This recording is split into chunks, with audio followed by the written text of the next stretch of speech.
वहां जो लोग मौजूद हैं वो नीतीश कुमार के इस फैसले और इस पूरे बिहार की जो सियासी हालत इस वक्त नजर आ रही है उसको लेकर क्या कह रहे हैं?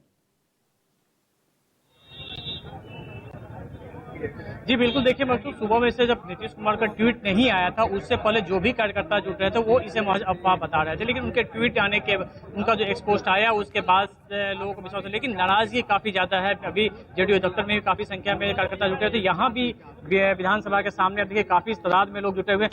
नीतीश कुमार के इस फैसले को किस रूप में देखते हैं? नीतीश कुमार को फैसले को हम स्वागत करते हैं, अभिनंदन करते हैं, वंदन करते हैं, लेकिन उन्होंने अपनी जिम्मेदारी को समझा। अब समझ गए हैं कि अब हमारा राज्य का जो है उत्तराधिकारी देने का पुत्र राज्य के रूप में बढ़ चुका है। अब हमारे जो पुत्र थे उनकी राज्य की ओर बढ़ चले हैं।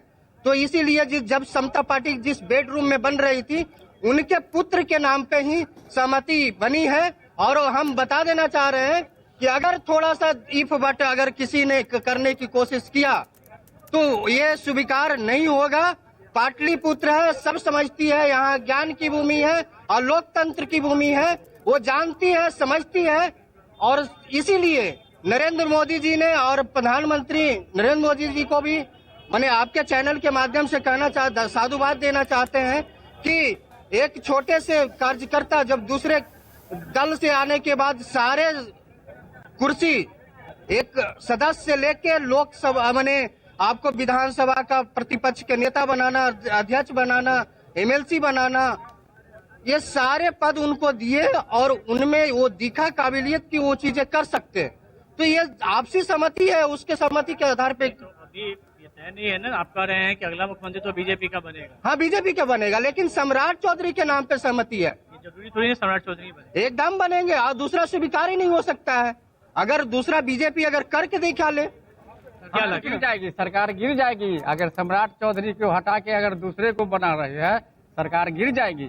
यह बात कह दीजिएगा संबंधित व्यक्तियों का। बिहार में 20 साल से लगातार सम्राट अशोक के ही वंशज मुख्यमंत्री बिहार में रहे हैं और ये बिहार में पाटलिपुत्र है, सम्राट राज चलेगा।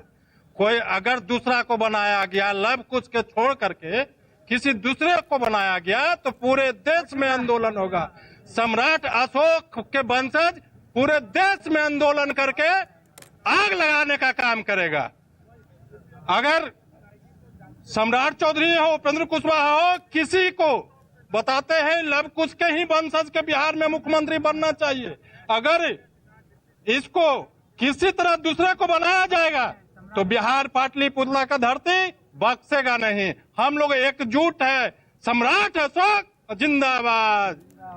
या उदाहरण में दीजिएगा कि नीतीश कुमार बगावत किया तो पूरे भारत में महागठबंधन का संगठन हुआ।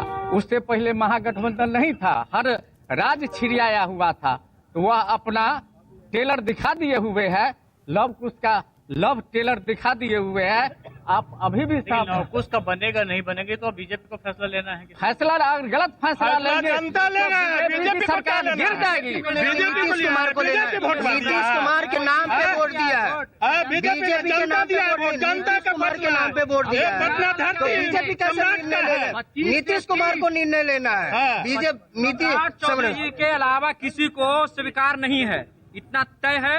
और अगर इफ वर्ड अगर दाएं बाएं अगर सरकार करती है तो हम लोग केंद्र सरकार को भी घेरने का कोशिश करेंगे। दूसरा समीकरण भी एक बात आपसे भावी में अगर चाहिए, चूंकि सुनिए भाई, गठबंधन की राजनीति है। अनुभवी में सम्राट अशोक के वंशज का अगर ब्लड चाहिए तो अनुभवी नेता माननीय उपेंद्र कुशवाहा जी हैं, उनको बनाया जाए बिहार का मुख्यमंत्री।